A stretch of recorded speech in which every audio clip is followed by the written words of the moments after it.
Tercatat ada 5 provinsi di Indonesia yang menyandang status sebagai daerah istimewa. Salah satunya adalah daerah istimewa Yogyakarta. Status istimewa ini sudah ditetapkan melalui undang-undang, tepatnya pasal 18B ayat 1 yang berbunyi, negara mengakui dan menghormati satu satuan pemerintahan daerah yang bersifat khusus atau bersifat istimewa yang diatur dengan undang-undang. Pemberian status daerah istimewa terhadap sebuah provinsi tentu didorong oleh sejumlah alasan. Lantas, mengapa Yogyakarta disebut sebagai daerah istimewa? Sesuai dengan Undang-Undang Nomor 22 Tahun 1948 mengenai pemerintahan daerah, syarat utama daerah istimewa adalah daerah yang telah memiliki pemerintahan sendiri sebelum adanya Republik Indonesia. Kota Yogyakarta sendiri sudah berdiri sejak 1755, bersamaan dengan dibangunnya Kerajaan Ngayogyakarta Hadiningrat oleh Sri Sultan Hamengkubuwono I di hutan Beringin. Pendirian kota Yogyakarta bermula dari adanya Perjanjian Giyanti pada 13 Februari 1855 yang ditandatangani Kompeni Belanda di bawah tanda tangan Gubernur Nicolas Hartog atas nama Gubernur Jenderal Yakub Mussel.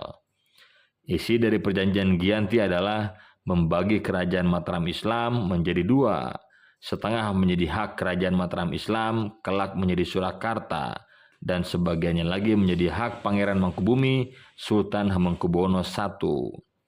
Kemudian tanggal 13 Maret 1755, Sultan Hamengkubuwono I menetapkan bahwa wilayah yang dia pimpin diberi nama Ngayogyakarta Hadiningrat dan beribu kota di Yogyakarta.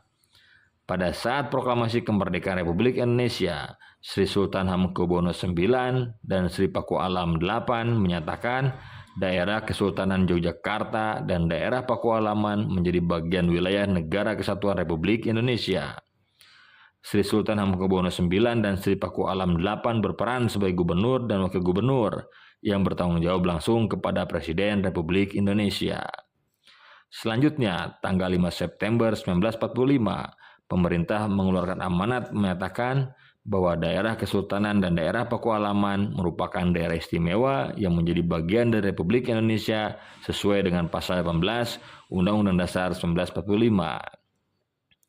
Satu bulan berselang, tepatnya tanggal 30 Oktober 45, amanat kedua dikeluarkan yang menyatakan kepemimpinan pemerintahan di daerah istimewa Yogyakarta akan dilakukan oleh Sri Sultan Hamengkubuwono IX dan Sri Paduka Paku Alam VIII bersama dengan Badan Pekerja Komite Nasional. Sebagai daerah istimewa yang dipimpin secara turun-temurun, Yogyakarta memiliki kewenangan untuk mengatur dan mengurus wilayahnya sendiri, sebab pemerintahan masih dipegang langsung oleh Sultan dan Adipati.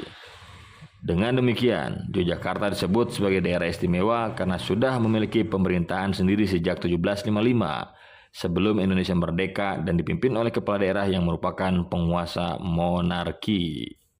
Tidak hanya itu, peran Kesultanan Yogyakarta untuk menguatkan Negara Kesatuan Republik Indonesia juga tak bisa dipandang enteng. Pada era Soekarno, Sultan Hamengkubuwono IX dianggap banyak berperan dalam berdiri tegaknya Republik yang baru saja memproklamirkan kemerdekaannya. Meski kemudian pada era Soeharto, peran Hamengkubuwono IX kian dikerdilkan, termasuk saat peristiwa serangan umum 1 Maret 1949. Putra Hamengkubuwono IX, Gusti Bendara Pangeran Haryo Prabukusumo menuturkan, teladan Sultan yang masih diingat keluarga adalah semangat pengabdiannya secara sukarela kepada Republik pada masa awal terbentuk. Saat kas negara kosong setelah proklamasi kemerdekaan, Hamengkubuwono IX berinisiatif menyumbang sebagian kekayaan yang dimiliki keraton untuk kas negara sekitar 6,5 juta gulden.